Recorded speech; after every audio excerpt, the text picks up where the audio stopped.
We're in the heart of Hollywood, about to go interview Chef Celestino Drago on his newest restaurant, Osteria El Drago. Let's go inside.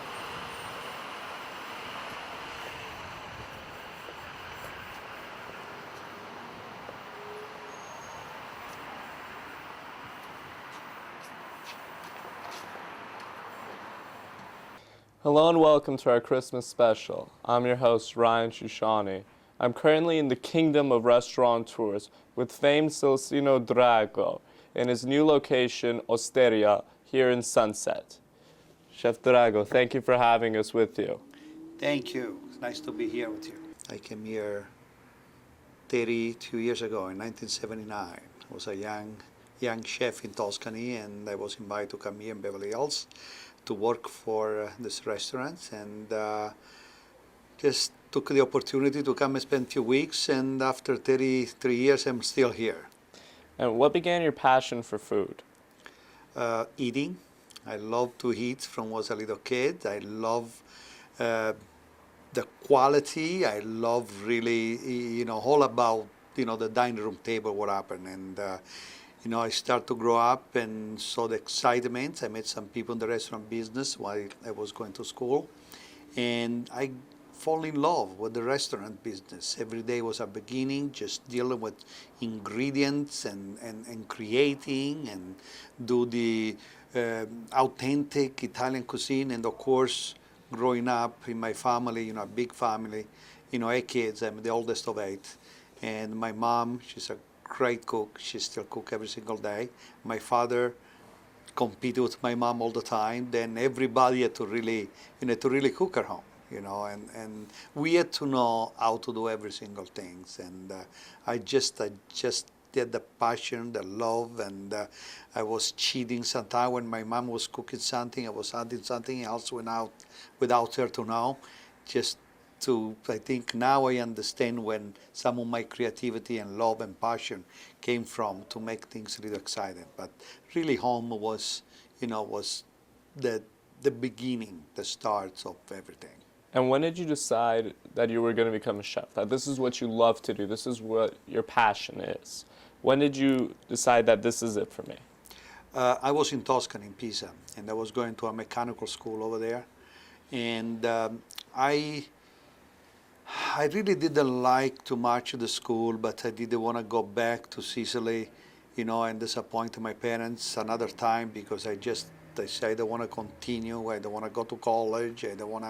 I just want to do something. Then I love to do it. And I met these people in the restaurant business, Ignazio and Francesco, the restaurants over there. And I talked with them, and they said, listen, can I just come here when I'm off school and do whatever you need, and I start to, help them in the kitchen, peeling potatoes and clean the fish. And after school was done, I already was the pasta chef in that restaurant, and I became the chef of the restaurant at the age of 22. And after 5 years, then I started to really work in the kitchen.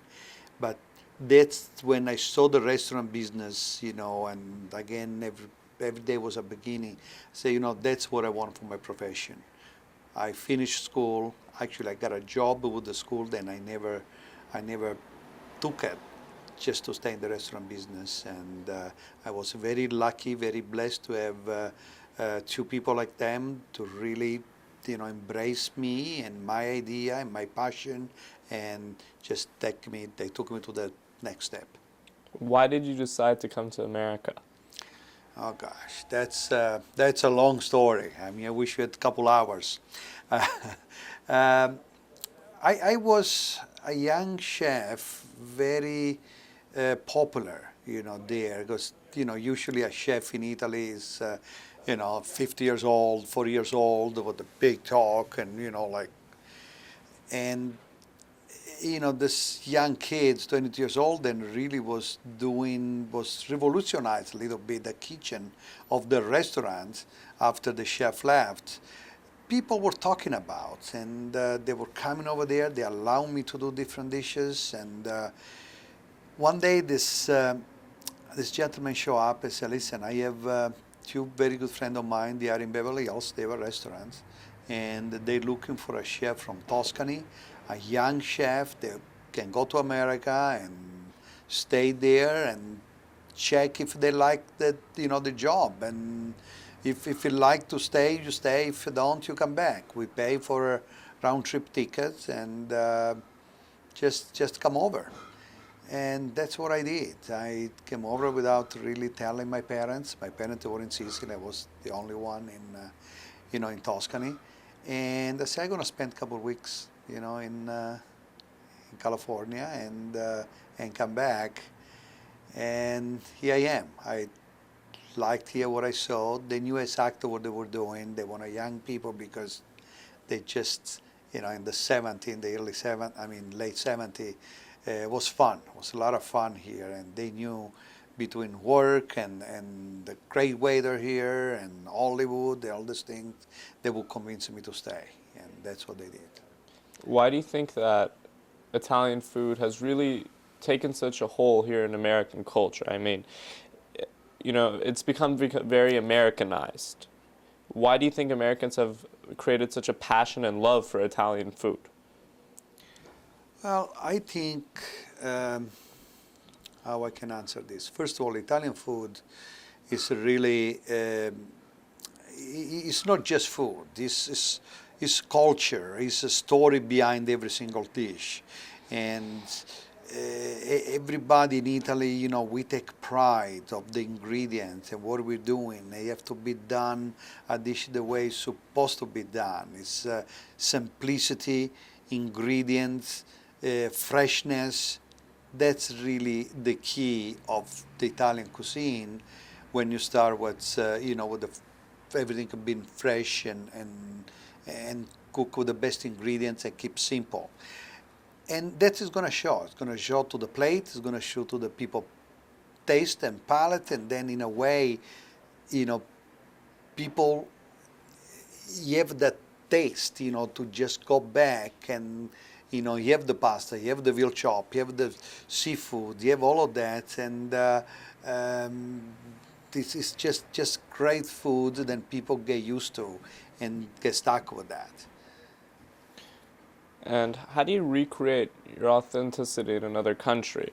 You see a lot of Italian food that's really Italian American food. How do you take your authenticity and stick with it?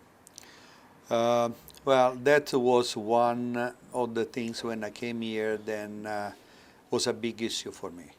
I didn't like what I saw here, and I had to work with what we had ingredient-wise. 1979 was nothing around. The rice, the risotto, used to try to do risotto. They used to use, Uncle Ben rice, not the arborio, the carnaroli, all this, because it was not available here. Ingredients was very, very poor. Then really that's where we had to kind of work very hard, with the ingredient that we had here to keep that, that flavor and authenticity. And I said, no way I ever gonna stay here, I ever gonna make here. It's just I don't like what we are doing. But grow so fast, was more young chef, at the time, with me, and we start to request from growers, produce company farmers, say, listen, can we have the wild arugula? Basil was no basil around. The basil was only 3-4 months a year. In September, I used to work in this restaurant, Orlando Orsini, in San Pico and Beverly Drive for many years. And in September, October, was no more basil. Then we had a dish in the menu called spaghetti checca, with chopped tomato, garlic, and basil. Then in October, we had to switch. Instead of basil, they used to put olives inside, called cecone, because basil was not, available. 1983 was already more than 40 different kind of basil available here in California all year round. Then, I remember was the region of Liguria. They were promoting, the region, the food, and the tourism here in California, and they brought chefs from there to cook here and show what they were doing over there. And they had a big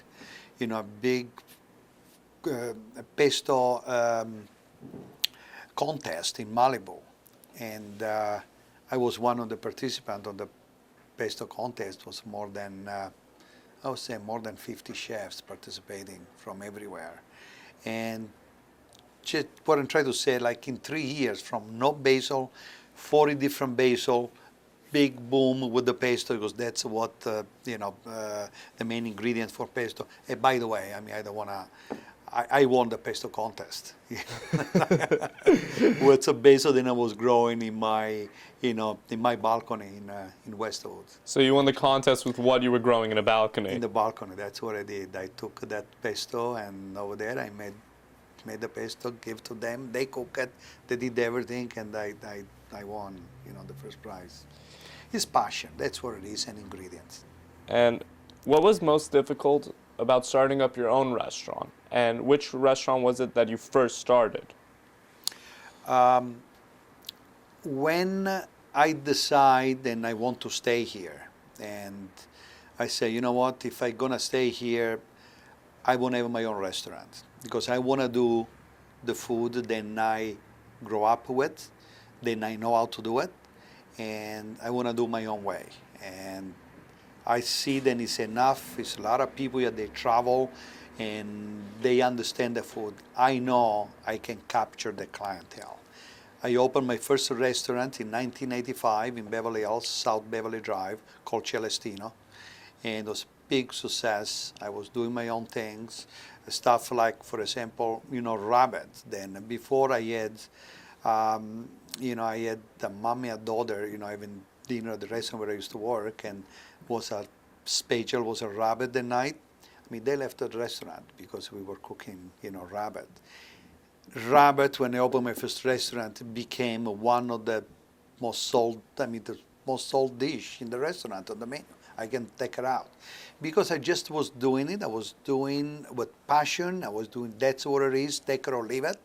And, we're here to just display what, our cuisine, our tradition, and our authenticity.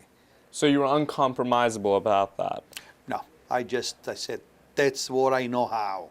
And my philosophy is like, first of all, I will not make a dish that I will not eat. And second one, I said, that's what I'm best at. That's what I'm gonna do. I mean, now compromising sometimes, people come in and say, okay, I want a dish, don't put garlic, can I have it without garlic? Of course, we do without garlic. But if somebody try to create their own dish, then would bastardize that authenticity of the dish, I want to do it, and I'm not doing now. It's some of the dishes gotta be done the way they're supposed to be done, and that's my belief. Chef Drago, what I think a lot of people want to know, and one of the most important things out there, is that what makes a good chef? What are the key principles about being a good chef?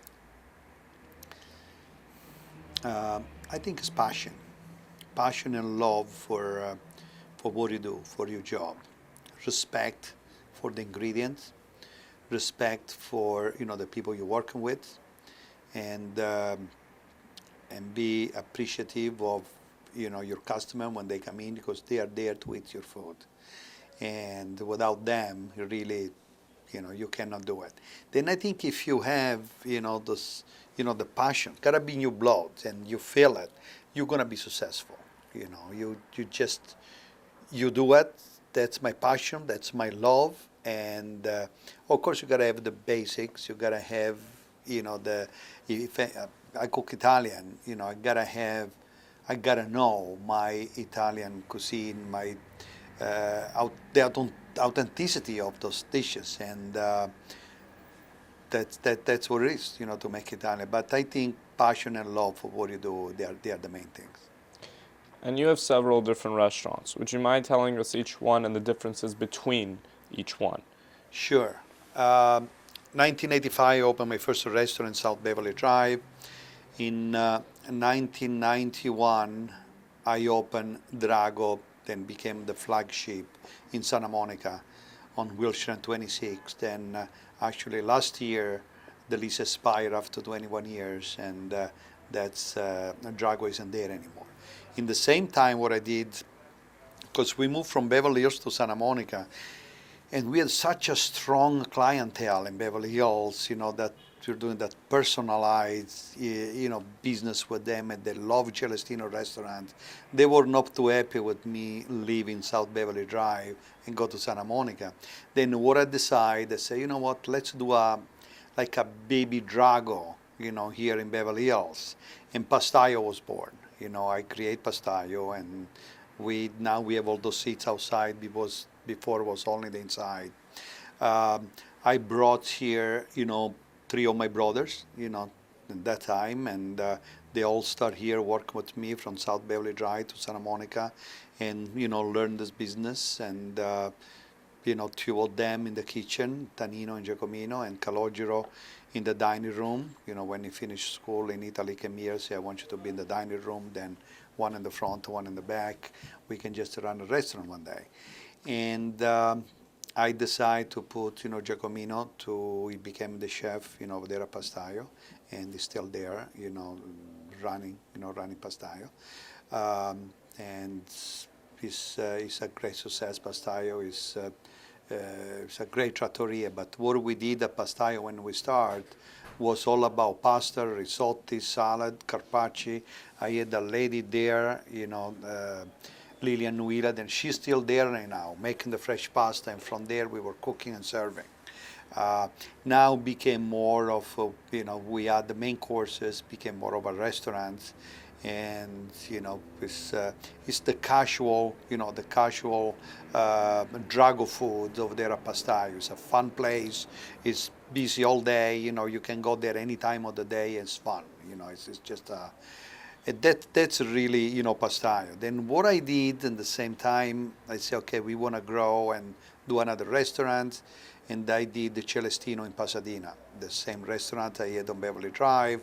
Then we moved to Pasadena, and we opened Celestino in Pasadena. Celestino is still there right now, run by my brother Calogero.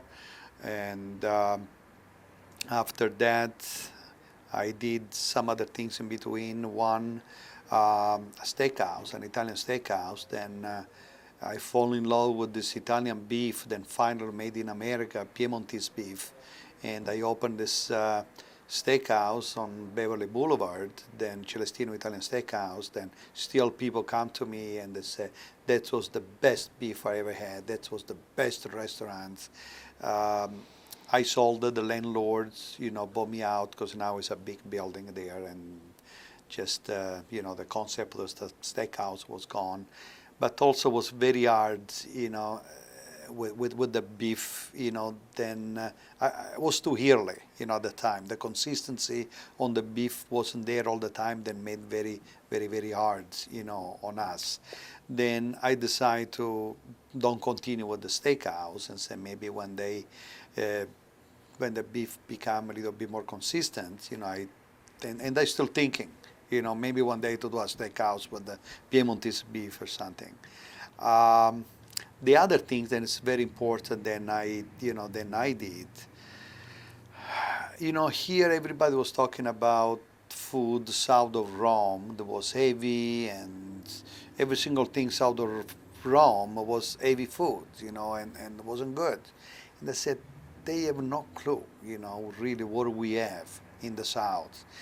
And I took that very personal when people thought that the food on the South was just tomato sauces and heavy garlic and spicy. Then when I opened Drago in Santa Monica, in the bottom of the menu, I put 6 dishes, Sicilian dishes. And I never worked in Sicily before. I never, did anything in Sicily. I just remember the food that my mom, my family was cooking, and friends, and also, some of the new dishes that I start to do research for, and I put on the menu. And Drago in Santa Monica became, those 6 dishes became the focus of everybody in the menu. Then all at once, the restaurant became a Sicilian restaurant. I became a Sicilian chef, and I opened another restaurant called L'Arancino, and just Sicilian dishes. And it was great. So how many restaurants do you have so far?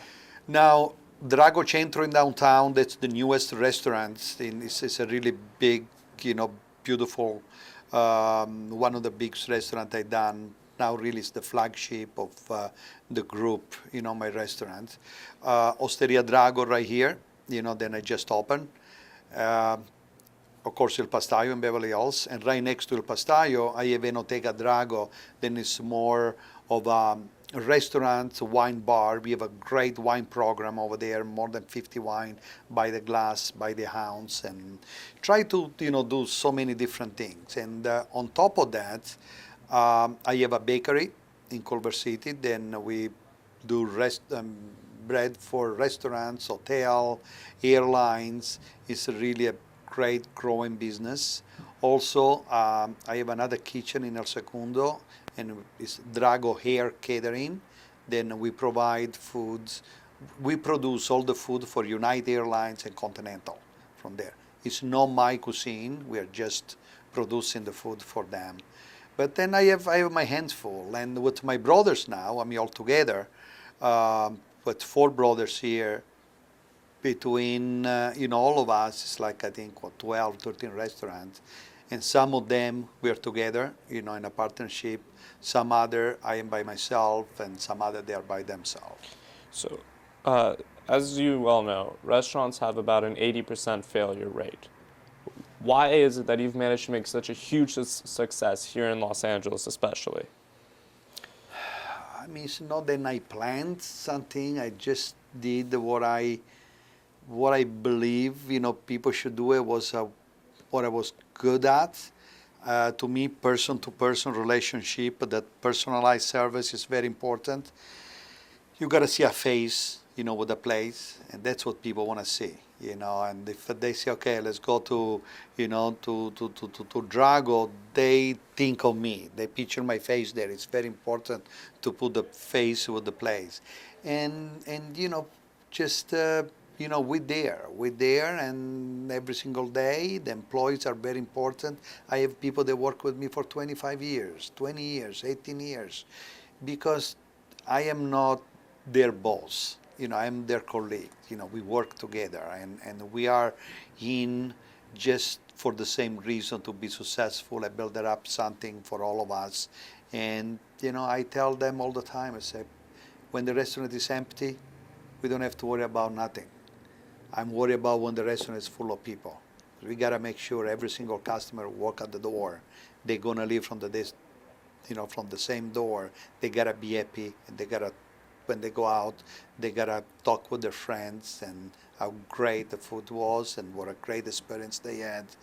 That's really what we have to do. And on top of that, really, you gotta be consistent with the food, and that's really what it is. But it's that personalized relationship with the customer, I think, is the key. I don't know if it's true, but that's what I think also is.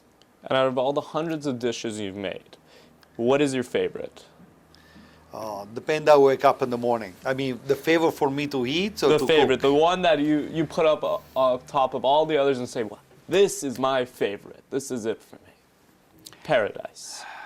I really don't have a favorite dish. I don't. I love, when I cook, I love to cook a little bit of everything. My favorite things to cook is fish and game. I love game. And I love fish to do things. Of course, pasta. Also, I'm very, very strong in pasta because I love to eat pasta, and I will not make it. If it's not good for me, it's not good for you to eat it. And we just put the extra things there. I always research. If I have to eat a dish right now from my own kitchen, I probably have a just simple spaghetti with tomato and basil and a good Parmesan cheese on top. And last thing, before we go to the kitchen, what is the most important thing you've learned in life? I don't know. Sometimes it seems like I haven't learned anything yet. To just be yourself. Be yourself, and respect is very important. Respect your your friends, your family, and everybody, and do what you're good at, and be, be yourself, and just don't, just be humble and truthful and honest, and go home. Beautiful. All right, so go to the kitchen.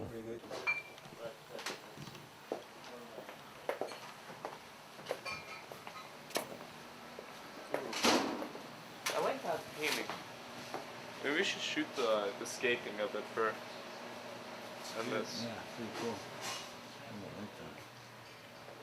Great. Go ahead. As we're going on the way into the kitchen, we walk through the heart of Osteria, where we see the dynamic, the design, and the heart that Chef Celestino puts into it.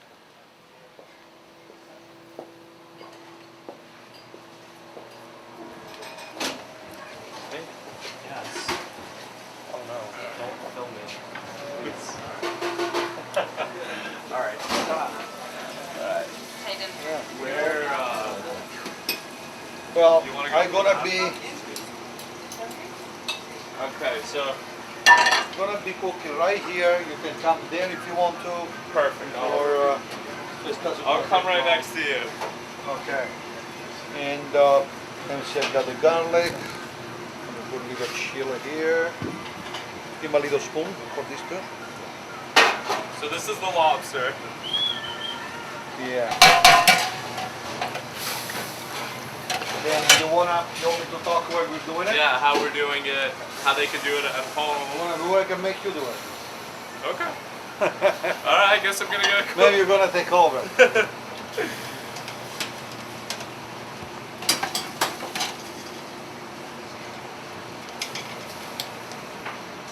Chili, garlic, beans, white wine, olive oil. You don't have to wait so long to put the pasta right here. So you do everything here from scratch, the sauces, Yes, everything is from every scratch. single thing, for example, So nothing is coming in pre-made.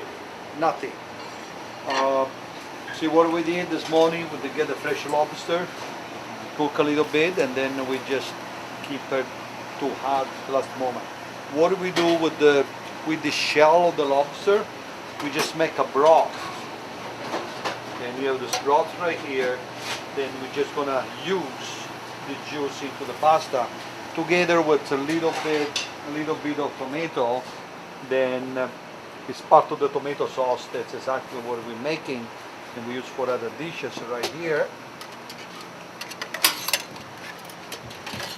And then we use fresh parsley.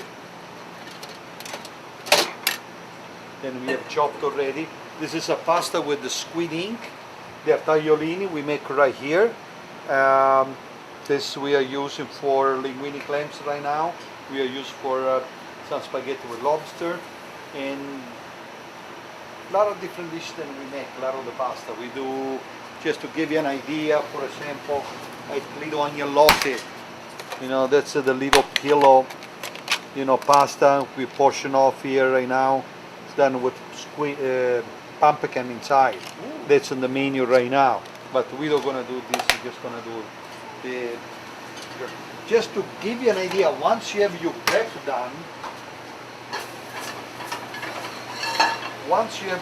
done, it's very easy to put this dish together. Okay.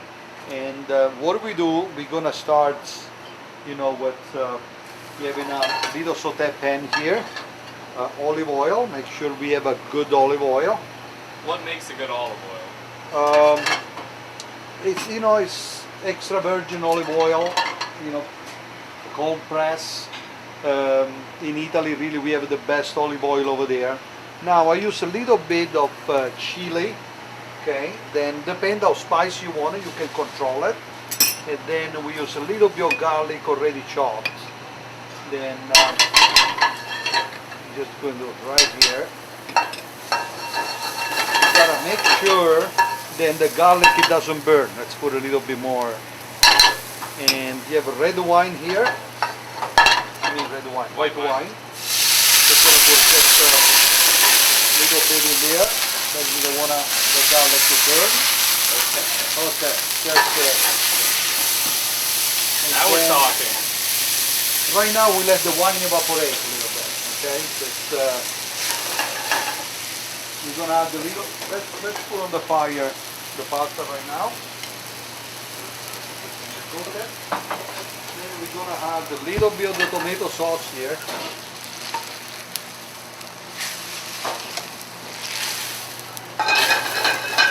And now this is the key. We're just gonna add the broth. That's where all the flavors from the lobster is, you know, right there. I'm gonna put in here and let it reduce. I don't wanna put the lobster there yet because you don't wanna to overcook and become chewy. We have the parsley, pasta is cooking.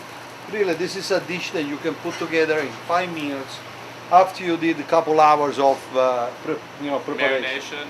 I mean the preparation, you know, what you do with the lobster, you have live lobster that come every morning. We're just gonna, you know, steam a little bit, take the shells out, and we chop the lobster in big, you know, big pieces like this. Okay, I mean you can tell inside it's not even done cooked, very rare. And with the stock, we make the stock with all the shells, you know, and we put herbs and the celery, carrots, onion, you know, good flavor stock. And that's what we do. I mean, if you, I just want you to try right now the stock here, just to get Delicious. the lobster flavor is there. Okay, that's yeah. Now I've got the pasta here. See, by the time the pasta cooks, you know the sauce is gonna be ready. Pasta is almost ready.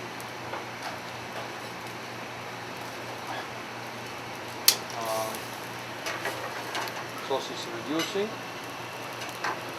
What else I can tell you about this pasta here? You can use hard spaghetti. Then we have it right here. Some of the difference. The pasta is made with eggs. This is a durum flour, just the flour and water. Pasta is made with flour, squid ink, and eggs. And you make the pasta here also? Yes, the pasta is made here. The No, preparation, the spaghetti. Yeah, I mean the spaghetti, no. That's something that you buy imported from Italy. It's, you know, that's why when people say, okay, I want a spaghetti al dente, you cannot make a spaghetti al dente with fresh, you know, egg noodles made at the moment.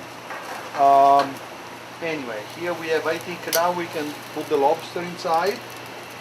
You know, right here, let it get a little warm and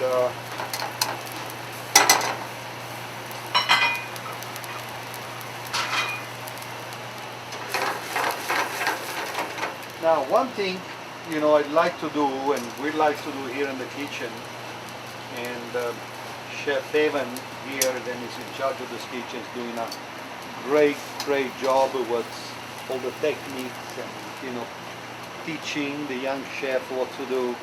You know, for example, right now we take the pasta and it's a little bit, you know, a little bit al dente, okay?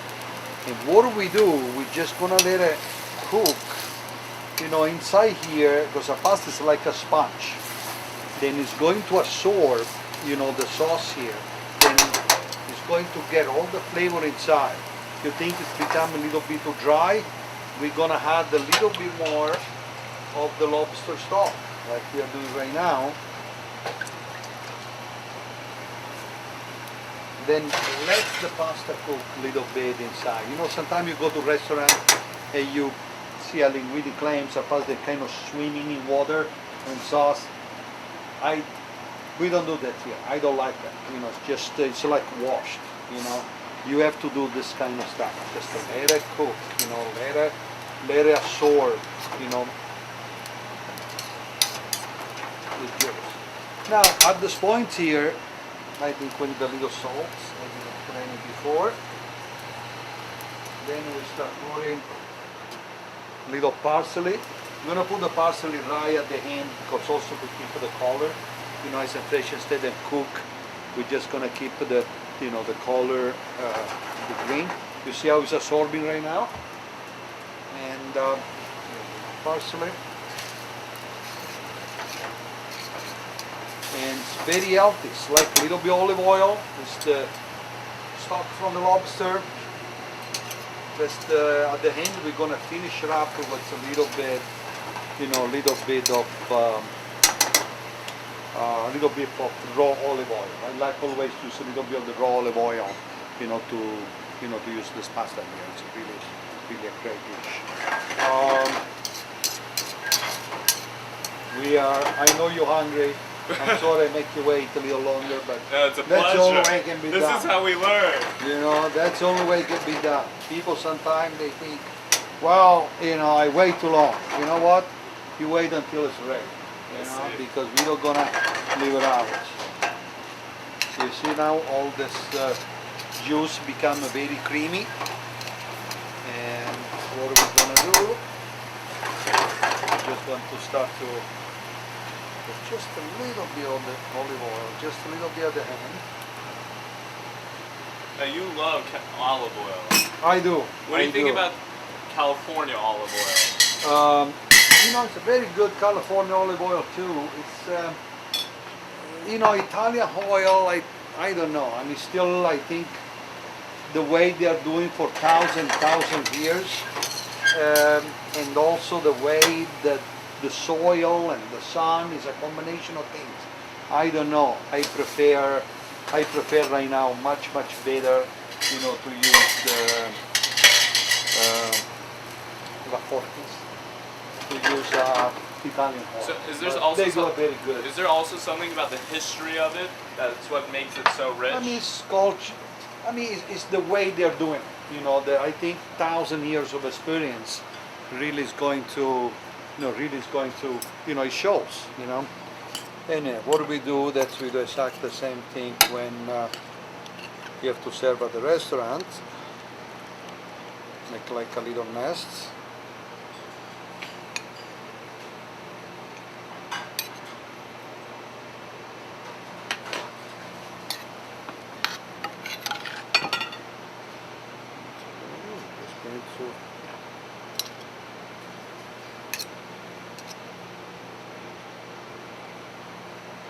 Okay, there it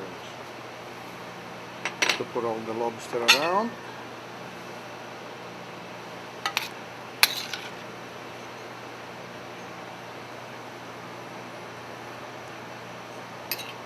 So this is something anyone could really make at home for their Christmas.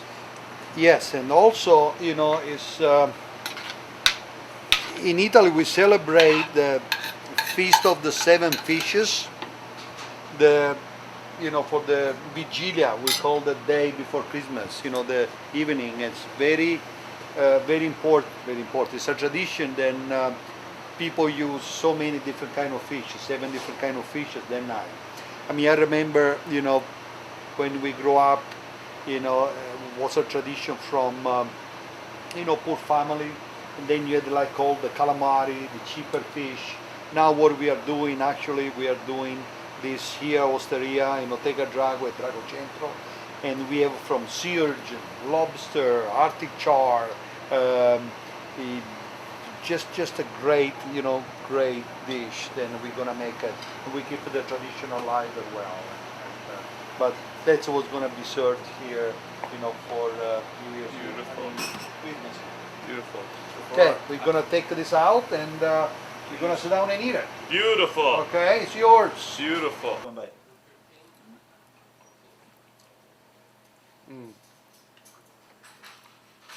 Buonissimo. Buon Natale. Auguri. Happy holidays, everyone. Happy holidays.